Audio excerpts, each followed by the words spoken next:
What's going on? It's Ryan Searl from the Preferred Recruitment. Today, I'm going to be teaching you guys exactly how to follow up with college coaches.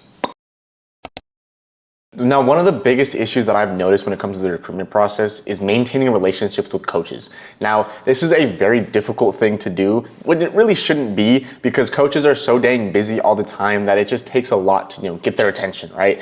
And a lot of athletes are afraid to reach out to coaches because they don't want to be annoying. They don't want to, a coach is going to be a lot more thankful that you're following up with him and being consistent, because it makes his job a lot easier from having to remember to text you, remember to call you, remember to do all these things when he already has to build a training plan, coach an entire team of 100 people. Following up is the best thing you can do. So how exactly do you follow up?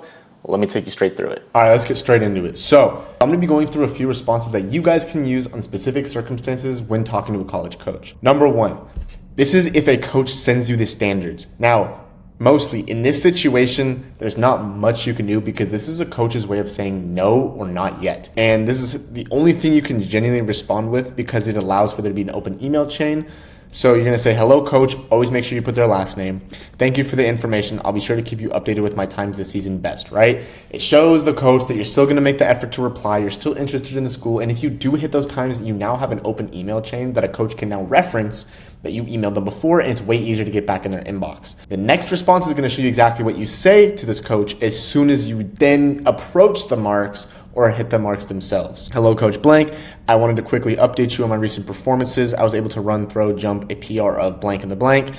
Are these the type of marks you'd be looking for during this time of season? Best your name. The reason why this prompt is so effective is because you're ending it with a question, and it allows you to email them back even if you do not hit the standards, because you could be close to hitting the standards and the coach then sees potential in you and it can further the conversation, therefore giving you more leeway and you're in, if that makes sense, right? So let's say that the mark is 10.5 and you run 10.6. Hey coach, are these the type of marks you'd be looking for during this time of season, right? It gives me more feedback. He says, I would like to see you keep it up. We're definitely interested in recruiting you because you're approaching that mark and you're making drastic improvements, right? You want to stay up to date every single time you PR. Every single time. If you're approaching that mark, always PR. If you're approaching that mark, always email. So it's always great to keep them in contact. Great way to stay in contact with the coach.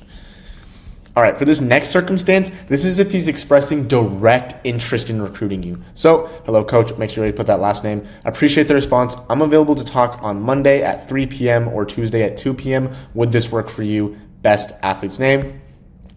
You always want to give them a time to talk. Don't say next week. Don't say sometime Sunday. Don't give them more homework. Give them a specific time, usually between 4 p.m., 5 p.m., and 7, somewhere around there, right? After practice, coach is probably at home or in his office doing some office work, so it's a way better time to hit a coach. The question, does this work for you, right? It ensures that they say yes, no. All they have to do is look at the calendar, times match up, no, yes, right? Don't just say Sunday. Don't give them more homework. Just give times. And for this next one, this is if you go on a visit and the coach doesn't really follow up with you for a while. So, hello, Coach Blank. I'm trying to push the needle forward in my recruitment. Before I potentially add you guys to my top 4, I want to touch base with you to see where we currently stand. Is there an offer on the table? Best your name. This does a few things. This one, creates urgency for a coach to either tell you yes or no, and 2, gives you the answer that you're looking for. It's either yes, we're in, or no, we're not. And that's all you need, right? Because you're already in a position where the coach hasn't responded to you and you don't know where you stand. And as an athlete, you deserve to know where you stand in the recruitment process. So when you say that you're not in the top 4, psychologically, a coach is going to be like, oh, you went on a whole visit and we're not even in his top 4. Are we going to give him an offer? Oh, he clearly is getting other offers and attention. We really want this kid. We'll want to bring him on, right?